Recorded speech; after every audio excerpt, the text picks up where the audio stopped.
Hi friends, welcome to my channel. வாங்க எங்களோட வீடை சுற்றி கொஞ்சம் பார்க்கலாம். இங்கே என்னெல்லாம் இருக்குன்னா, நாங்கள் இந்த குருமிளகு, அதாவது பெப்பர் பிளான்ட் வச்சுருக்கோம். தென் அதுக்கப்புறம் மரிச்சினி, அதாவது மரவள்ளிக்கிழங்கு, அந்த மாதிரி கொஞ்சம் கிருஷி பண்ணுறோம். அதுக்கப்புறம் கோழி ஃபார்ம் இருக்குது. தென் அதுக்கப்புறம் பனானா ஃபார்ம் இருக்குது. ஸோ இதெல்லாம் பார்க்கும்போது எங்களோட வீடு ஒரு ஃபார்ம் ஹவுஸாகவே நமக்கு தோணலாம். பட் இதெல்லாம் நம்ம சொல்ல காரணம் என்னென்னா, இந்த மாதிரி நம்ம அந்த கிராமத்துல எல்லாம் இருக்கும்போது தான் இந்த மாதிரி ஒரு விவசாயம் எல்லாம் இருக்குது. பட் சிட்டி சைடு எல்லாம் போயிட்டேன்னா இது ஒன்றுமே கிடையாது. ஏன்னா நம்ம இப்போ சாப்பிட்ற சாப்பாடே ஃபுல்லுமே கெமிக்கலாக தான் இருக்குது. எதுவுமே நமக்கு ஃப்ரெஷ் ஆகிட்டு ஒரு ஆர்கானிக் இதாகிட்டு நமக்கு கிடைக்கவே இல்லை. அதனால தான் உங்களுக்கு தெரியும், பண்டெல்லாம் இந்த கேன்சர், அட்டாக்னு ஒரு இதுவுமே கிடையாது. அங்கே 1000ல் ஒருத்தவங்களுக்கு தான் அந்த மாதிரி. இப்போ நான் ஸ்கூல் படிக்கிற டைம்லேயும் இந்த மாதிரி கேன்சர் இதெல்லாம் தெரியவே தெரியாது, ஏதோ ஒரு ஆளுக்கு வரும். பட் இப்போ இப்போ அப்படி இல்லை. ஒரு கொஞ்சம் ஒரு 5-6 வீட்டுக்கு இடையிலே கேன்சரும் அட்டாக்கும் ஒருபாடு விஷயங்கள் இருக்குது. ஸோ இதுக்கெல்லாம் காரணமே நம்மளுடைய உணவு பழக்கங்கள் தான். அதனால் மக்களே, உங்களுக்கும் ஏதாச்சும் கொஞ்சமாவது இடங்கள் இருந்தாலோ அல்லது நம்ம வீடை சுற்றியோ சின்ன சின்ன விவசாயங்கள் செய்தாலே நமக்கு போதும். அது ஏன் நான் சொல்ல காரணம்னா, இப்போ நம்ம மரிச்சினி இது ஓகே, இதை ஒரு கம்பு ஒடிச்சு நம்ம வைக்கலாம். பட் நாங்கள் அடுத்ததாக நட்டது தான் நம்ம வாழை, பனானா. இந்த கன்று வாங்கிறதுக்கு நான் எங்களோட கன்னியாகுமரி மாவட்டத்தில் தான் நான் போய் வாங்கினது. அங்கேயும் நம்ம ஒரு டைப்பு பனானா இதை கேட்டிருந்தோம். பட் அவங்க அதிலேயே மிக்ஸ் எல்லாம் பண்ணி என்னெல்லாமோ வேஸ்ட்டான கன்றுங்களெல்லாம் எங்களுக்கு தந்து ரொம்பவுமே ஏமாற்றிட்டாங்க.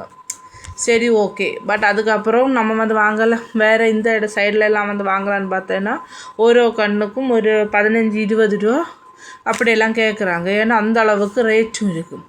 சரி, எல்லாம் நம்ம கஷ்டப்பட்டு நம்ம வாங்கினோம். உங்களுக்கே தெரியும், நம்மளோட இந்த வாழை வைக்கிற பகுதி எல்லாமே ஒரு குன்னு போல் உள்ள இதாகும். அதனால நமக்கு நீர் பாய்ச்சல். ஏன்னா ஒரு நம்ம ஒரு பனானா ஃபார்ம் பண்ணும்போது அந்த இடம் எப்படி இருக்கணும், தென் தண்ணி பக்கத்தில் கிடைக்கிற விதத்தில் இதை பாய்ச்சல் போட அந்த மாதிரி தான் நான் பார்த்துருக்குது.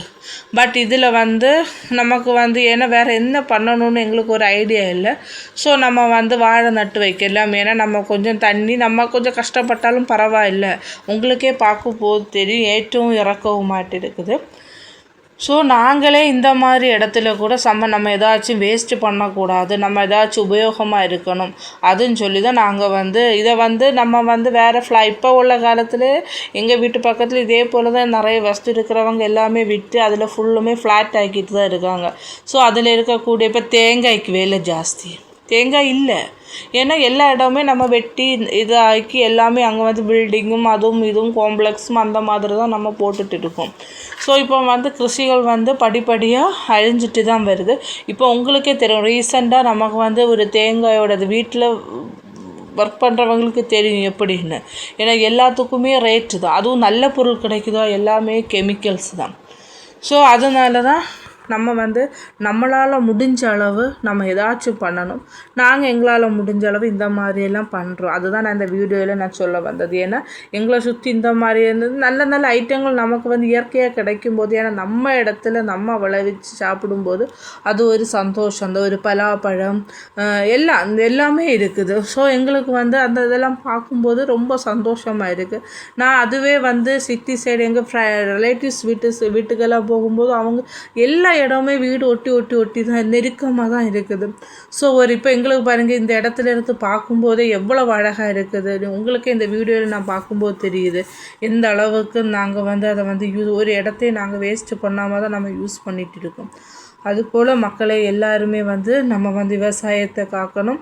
அதே போல் நம்மளுடைய பிள்ளைகளுக்கும் புதிய ஜெனரேஷனுக்கும் ஏதாச்சும் ஒரு வகையில் நம்ம இந்த மண்ணை நல்ல முறையில் உபயோகிக்க உள்ள பழக்கத்தை நம்ம சொல்லிக் கொடுக்கணும். ஓகே, இந்த வீடியோ பிடிச்சிருந்தா சப்போர்ட் பண்ணுங்கள்.